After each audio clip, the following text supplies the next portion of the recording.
Mesdames, Messieurs, peuple congolais, chers membres de la diaspora, individuellement et collectivement, du nord au sud, de l'est à l'ouest et au centre, tant au niveau citoyen qu'intellectuel, politique, militaire, religieux et ou spirituel, je vous informe qu'être citoyen, c'est d'abord d'agir en permanence. Et pourquoi? Parce qu'aucune cause n'est perdue d'avance. Et surtout lorsqu'elle est digne, juste, noble, légitime et voire d'intérêt général. Par conséquent, seule la lutte libère. Parce que sans lutte, il n'y a pas de liberté ni de dignité rendue à l'individu, et encore moins à un peuple. Sans lutte, il n'y a pas de justice rendue à l'individu, et encore moins à un peuple. Sans lutte, il n'y a pas de respect du but même de la condition humaine, sociale et existentielle. Par conséquent, seule la lutte libère, parce que sans lutte, il n'y a pas de paix, et encore moins de progrès d'un peuple. Être citoyen, c'est aussi partager et transmettre la mémoire commune ou collective, qu'elle soit bonne ou mauvaise. Et pourquoi? C'est pour éviter la récurrence ou la répétition des mêmes erreurs, des mêmes drames et des mêmes tragédies. C'est pour éviter le négationnisme, le révisionnisme, la guerre des mémoires, l'oubli, la repentance. Et ce peuple-là qui ne partage pas la mémoire commune et ou nationale, ce peuple-là sera en danger. Parce que le futur, c'est tout simplement le passé et le présent qu'on ignore. C'est comme en sciences, et notamment en génétique. Vous le savez, ah tiens, c'est une jolie femme, ou un bon homme, un bel homme, et etc., etc. Parce que c'est l'histoire de sa mère, de ses parents. Génétique de sa mère, de ses parents. Ah tiens, telle personne a telle maladie. C'est l'histoire de ses parents, et même grands-parents, quand on parle en génétique formelle et ou moléculaire. Et donc l'histoire, il faut toujours expliquer, ah tiens, c'est arrivé ceci dans ma famille, etc., etc. Sinon, vous allez choper quelque chose là. Donc il faut transmettre cette mémoire-là pour ce cas d'école de la génétique qui touche tout le monde. C'est pour cela, dans les sociétés et civilisations, et dans toutes les nations, on apprend à l'école l'histoire, géographie, l'histoire de votre nation, de votre peuple, etc. Il faut transmettre ça. C'est très important parce que le futur, c'est tout simplement le passé et le présent qu'on ignore, et l'histoire a tendance à se répéter, puisque les mêmes causes que les mêmes effets. Pour éviter cette énergie potentielle, des rancunes, des contentieux historiques, des plein de choses comme ça, d'où l'intérêt de partager cette mémoire. Et c'est le devoir de l'éducation, des intellectuels, etc., etc. Enfin, être citoyen, c'est d'être informé. Et pourquoi? Parce que l'ignorance est la pire des souffrances. Le savoir et les connaissances vous libèrent. Pour info, c'est officiel. Le despote 5 étoiles, vampire, faux cani, faux sage, cannibale Dracula, Denis Sassou Nguesso, l'ogre des bords de la Lima, qui n'a laissé sur les routes du Congo que des cadavres de tout âge. Depuis les assassinats du commandant président Marien Ngouabi en 1977, suivi du cardinal Émile Biaïda et du président Alphonse Massamba-Douba. Tous les trois, les destins furent brisés par Denis Sassou Nguesso en l'espace d'une semaine, entre 18 mars 1977 au 25 mars 1977, où il avait pris le contrôle du pouvoir de Marien Ngouabi en devenant ministre de la Défense, ministre de la Sécurité et des services secrets. Vous imaginez, vous êtes à la fois le patron de la CIA, du FBI et de la défense américaine. Qu'est-ce que vous pouvez faire contre un président? C'est du pain béni. Je ne sais pas quelle naïveté Marien Ngouabi avait-il laissé son homme de main depuis 1969 et qui en 1975 avait déjà pris le contrôle de tout ça, et la suite on la connaît 2 ans après. C'est qui est désolation jusqu'à nos jours. Denis Sassou Nguesso, on l'appelle le néron tropical. Ces individus-là que l'on ne rencontre qu'une fois tous les 2000 ans, dans une nation et ou société donnée. Ils seront toujours au service de la haute trahison, de l'injustice, de l'oppression, de la barbarie, des crimes de sang, de génocide et des marges. Ce sont des hommes sans foi ni loi. Pour les cas de Sassou Nguesso, nous connaissons déjà les piliers de sa tyrannie, dont son idiotie, ses mensonges, sa mégalomanie, son cynisme, la corruption et la ruse. Mesdames, Messieurs, peuple congolais, c'est officiel. Le despote Denis Sassou Nguesso vient d'accepter le processus de béatification du cardinal Émile Biaïnda. Eh bien oui, l'un des hommes de main de Marien Ngouabi, le bourreau de son mentor Marien Ngouabi, du cardinal Émile Biaïnda et du président Massamadeba, dont les 3 corps furent mutilés, puisque Massamadeba, on n'a jamais trouvé son corps. Les prédécesseurs de Massamadeba, en l'espace d'une semaine, ils tuent Marien Ngouabi, son mentor, par un guet-apens. Guet-apens à l'hôtel Misra, il coupe la carotide, il vide les sangs et autres. Après, 1 ou 2 jours après, il tue le cardinal Émile Biaïnda. Le processus fut long, expliqué par Hervé Zobeski, l'un des nos 10 fils du Congo. Même si c'est un Français, il faut retenir ce nom-là, Hervé Zobeski, c'est le nôtre. Et donc, il faut savoir, il a écrit ça, il a tapé sur Internet, vidéos, livres et autres sur le cardinal. Vous avez tout. Ce fut l'horreur entre le 18 mars et le 25 mars, où 3 destins furent brisés. Et Sassou Nguesso était rentré dans une folie criminelle. On l'appelle la période de la folie criminelle.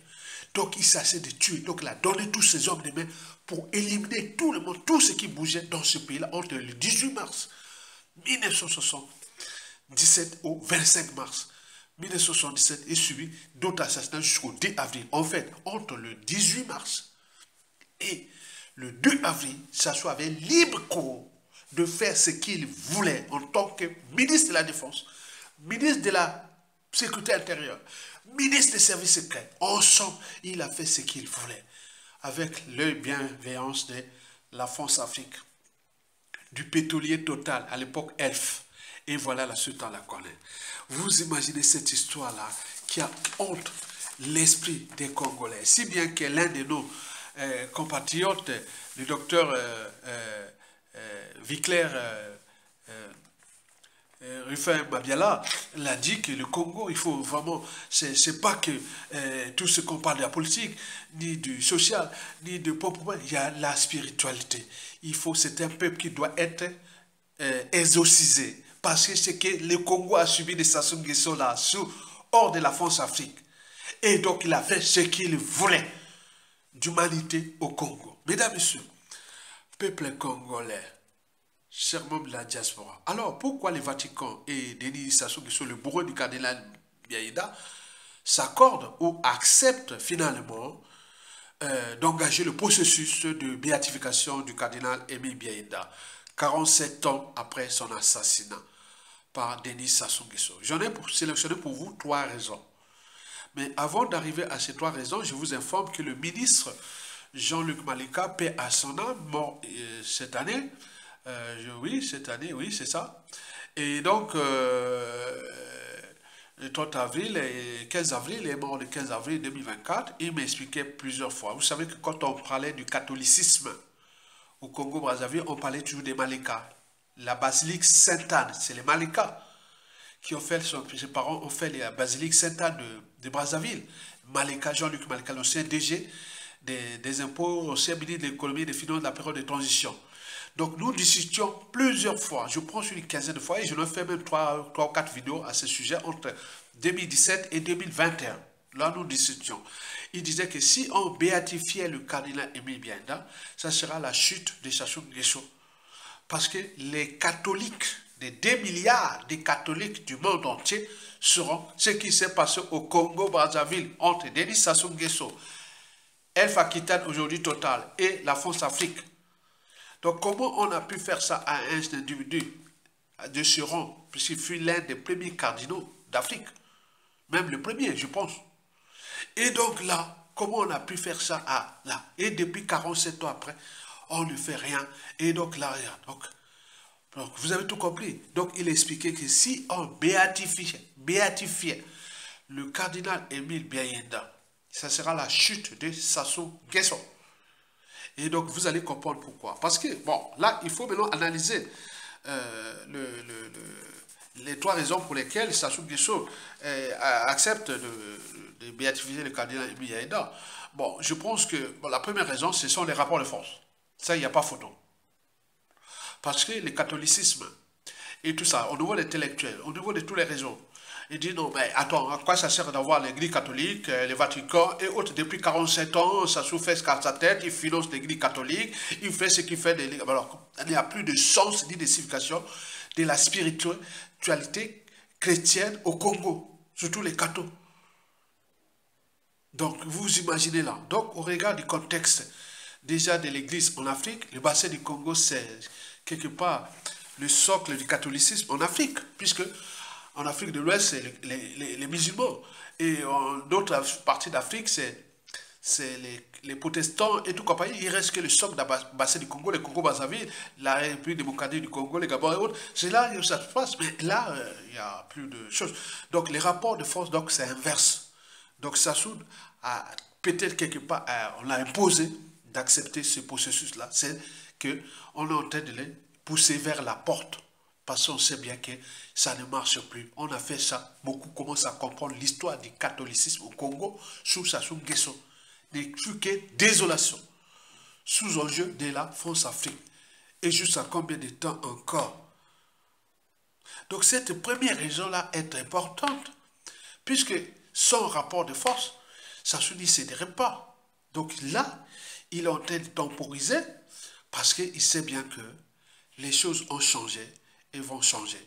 Et les peuples congolais et tous les réseaux sont en train d'exercer des pressions au Vatican, à la France-Afrique et autres, sachant que la France est la mère du catholicisme romain, par translation de la France-Afrique. Donc elle est coupable et responsable de ce qui s'est passé au cardinal Émile Biayenda, avec ce qui se passe là.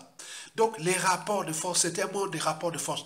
Sassou ne pouvait pas accepter ça. Il accepte parce que ce sont ses parrains et ses donneurs d'ordre, quand tu es obligé de tempérer aux injonctions du Vatican tenant à béatifier le cardinal Émile Biayenda.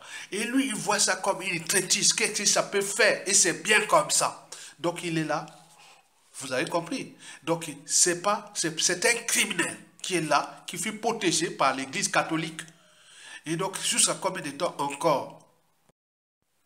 La deuxième raison sur trois pour laquelle Sassou accepte finalement d'engager le processus de béatification du cardinal Émile Biayenda, pas de son plein gré, il lui a imposé, il n'a plus de choix, il doit qu'accepter ça. La deuxième raison sur trois est notamment France-Afrique. Là, c'est la France-Afrique en train de donner un coup de poignard derrière du dos de Sassou. Il sait bien les points faibles de Sassou Nguesso. C'est comme les reptiles, on connaît les points faibles des reptiles.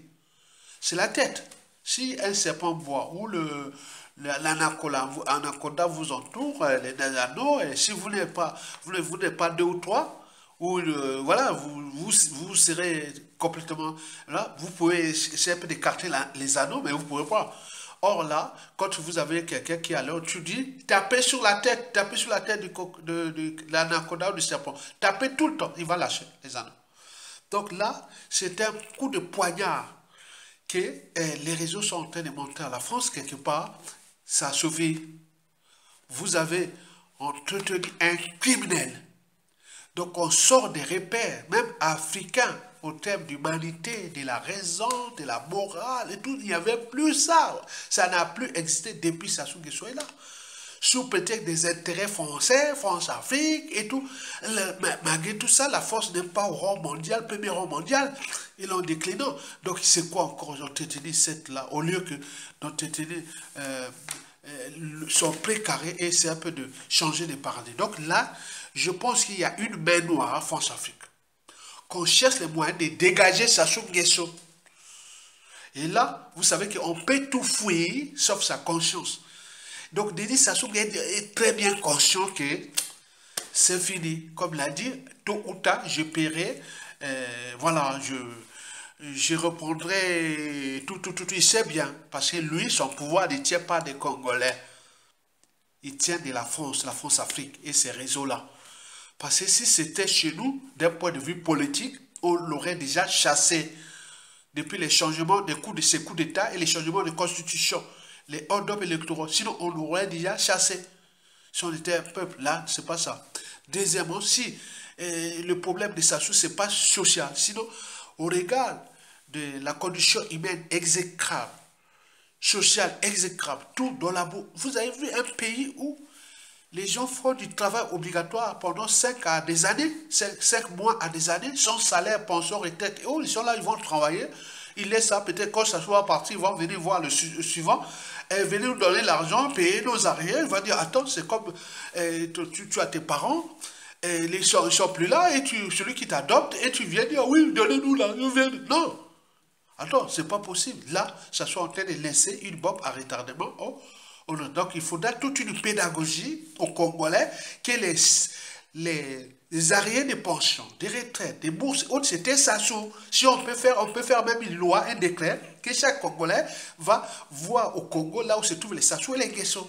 Donc on va mettre une loi et avec tout ça pour traquer tous ces gens qui vont récupérer là. S'il y a des gens qui sont dans la rue parce qu'ils ne peuvent pas manger tout, allez, c'est les Sassou, on va propager quelque chose comme ça. C'est pas celui qui viendra après comme en 1991, 92, Bongue-Bima, et le gouvernement Andjala, et autres venaient emmerder Milongo et tout compagnie, alors que Sassou était là tranquille. Il est là tranquille, vous le laissez à ses 84 ou 85, il va partir avec tous ces crimes de sang, de génocide et de mal. Il a fait ce qu'il voulait. Mais il n'avait pas le monopole du sang. C'est qu'il faut se dire la vérité.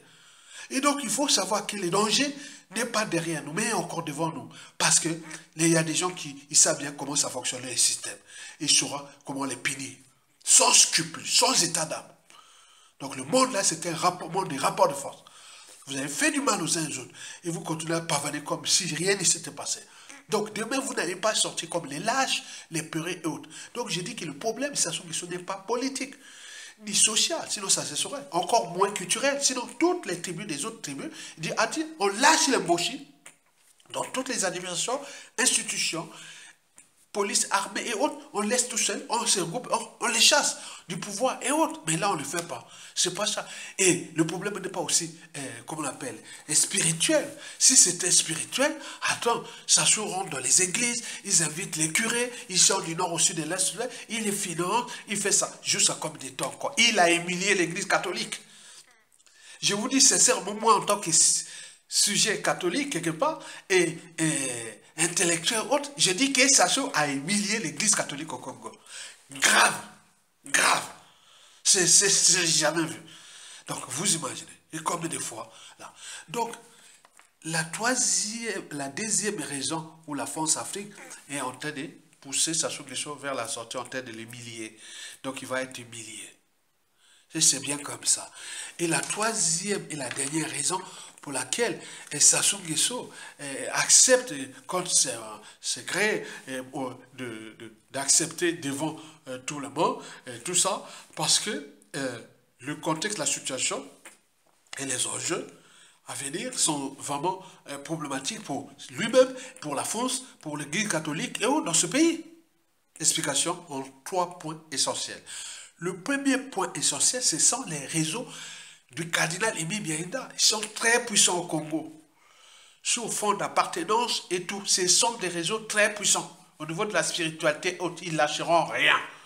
Et donc, ils ont dû jouer du lobbying, de tout ça au niveau du Vatican, au regard de la faiblesse du régime et des enjeux en cours. Donc, ça, il ne lâchera pas. Donc, ils sont obligés d'opérer parce que l'Église catholique ne compte plus que sur l'Afrique centrale en Afrique. Sinon, partout, on commence à douter de l'Église catholique. Surtout chez nous, au Congo-Brazzaville. Le deuxième point sur 3, concernant cette troisième raison, c'est toujours ce qu'on appelle l'histoire de l'Église catholique au Congo. On est bien d'accord, nous sommes l'un des pays où l'Église catholique a vraiment beaucoup d'assises spirituelles et autres. Hein. Donc là, on ne va plus continuer comme ça, parce que les choses sont en train de changer. Il faut garder le poids du catholicisme romain au Congo, en Afrique centrale, puisque les enjeux globaux et autres vont perturber. Donc l'Église catholique est en train de... Bon, donc il faut entretenir ça, sinon ce serait vraiment perdu. On fait le troisième point que j'ai pensé pour vous, c'est surtout l'énergie potentielle. Parce que pour eux, ils cherchent peut-être à baisser cette énergie potentielle qui est déjà contre le Vatican, contre la France-Afrique, contre autres. Or, le Vatican, la France-Afrique, c'est l'ordre occidental. Et donc, ils cherchent la moyen de se dire, ah bon, ben là, les choses sont en train de se réorganiser à l'échelle du continent africain, et notamment en Afrique centrale, avec la réorganisation entre l'Occident collectif et le Sud global. Et donc là, il faut garder les piliers de la présence occidentale en Afrique, dans l'Église catholique et tout compagnie. Donc on ne peut pas... Voilà ce que je pense moi. Hein. Donc je pense que c'est pour ébaisser l'énergie potentielle. Donc pour résumer, tout simple, en partant déjà de la pensée du défunt frère et ami et homme spirituel qui m'a souvent bien conseillé, parlait vraiment durement.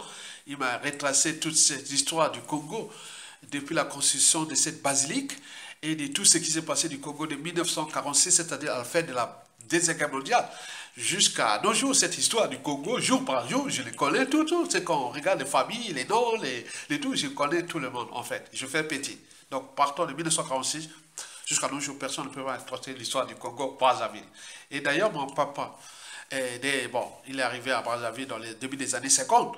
Bon, donc il m'a expliqué cette histoire-là de la... Voilà, donc tout ça, voilà, je connais en tant que cerveau aussi, un curien, enfin, voilà. Donc toute cette histoire-là, je connais. Donc il y a des choses qu'on ne peut pas dire aussi, là, mais ce n'est pas la tribune. Mais il faut savoir que Jean-Luc Malika, paix à son âme, m'avait bien tout balancé et bon, de manière historique ou de la transmission. Il a dit que si on béatifiait le cardinal Émile Biaïda, déjà lancé ça, c'est dire que ça s'ouvre. Et depuis qu'il était encore en vie, il se battait avec les réseaux de Hervé Zoveski et bien d'autres pour chercher à béatifier le cardinal Émile Biaïda. Mais il est parti bien avant cette béatification, mais elle arrivera. Et donc il disait que si on béatifiait le cardinal Émile Biaïda, Denis Sassou Nguesso, ce sera où? Parce que les milliards de cathos dans le monde n'ont jamais su ce qui s'est passé le 19 au 20 mars 1977 dans les quartiers nord de Brazzaville, où le cardinal Émile Biaïda avait subi ce que l'humanité n'a jamais fait. Et donc il a subi ça, enterré vivant par les hommes de main de Sassou Nguesso, qui après avoir enterré vivant le cardinal Émile Biaïda, ils avaient tous assassiné. Donc on leur voit aller assassiner le cardinal Émile Biaïda. Après, quand ils reviennent de l'assassiner, et ça se ordonne pour les éliminer un à un, les témoins. Vous imaginez. Et il a fait que ça depuis 1977 à nos jours. Combien de Congolais, des témoins gênants, des serviteurs gênants ont déjà perdu la vie à cause de ce criminel hors pair. Il est là souriant. Il ne sait pas qu'il est en train de mettre en danger aussi ses enfants, petits-enfants, et autres qui, parce qu'il y a aussi des criminels qui sont déjà en train de conditionner, qui, au moment que ça se sera plus là, peut-être que vous aurez des cadavres par-ci par-là, des statues d'Inguesso au Congo, et ailleurs dans le monde. Je vous prévois, je suis qu'un visionnaire, parce qu'il y a des gens qui vont s'acharner contre les statues d'Inguesso, comme la loi du Carmen. Au moment où il y aura les moyens de l'État, la police, le renseignement intérieur, service secret, la justice et tout, les hommes de main, comme Sassou l'a fait. Donc, les perspectives de ce clan, de ces enfants de Sassou-là, sont mauvaises. Je vous le dis en tant que visionnaire. Maintenant, je vous dis les trois raisons pour lesquelles Sassou accepte de faire ça. C'est que les trois raisons sont déjà, on regarde les rapports de force qui se décident. La première raison sur trois, je vous dis que ce sont les rapports de force. Donc on les pose par rapport là. Donc tout a un début et une fin. On le sait que c'est un criminel qui fait entretenir par la France-Afrique contre le peuple congolais et ce pays. Et sur combien de temps encore? Cette raison-là, les rapports de force s'inversent. Deuxièmement, sur toi, c'est la France-Afrique qui l'a donné un coup de poignard sur le dos pour les pousser. Allez, tu peux partir là parce que tu portes la loi du karma. non seulement de ton peuple, mais également de la France-Afrique, parce que quand on cherchait la France dans tous les réseaux intellectuels, on le dit, que la France est criminelle. Ce sont des criminels. L'oligarchie politico-affairée française de gauche comme de droite sont des criminels. On regarde ce qui est passé à Marabou, Yomio, Kadina et Mibiaïda, le président Massamba Deba, jusqu'à nos jours, depuis 1997 aussi. Donc, comment vivre à ça et que vous venez parler, soi-disant, des partenaires, des États, donc ça, la coupe était pleine. Donc, on est en train de lâcher ça sur Nguesso. Et la troisième raison, la dernière, c'est surtout les médias réseaux sociaux qui continuent à faire leur devoir des citoyens et continuent à nourrir les débats. Je croyais que cette histoire était déjà en dormance. Quand j'ai fait 3 ou 4 vidéos depuis 2016 jusqu'à 2021, il y avait toutes ces vidéos sont là. Vous pouvez toujours aller l'écouter. Merci, likez et soutenez la résistance.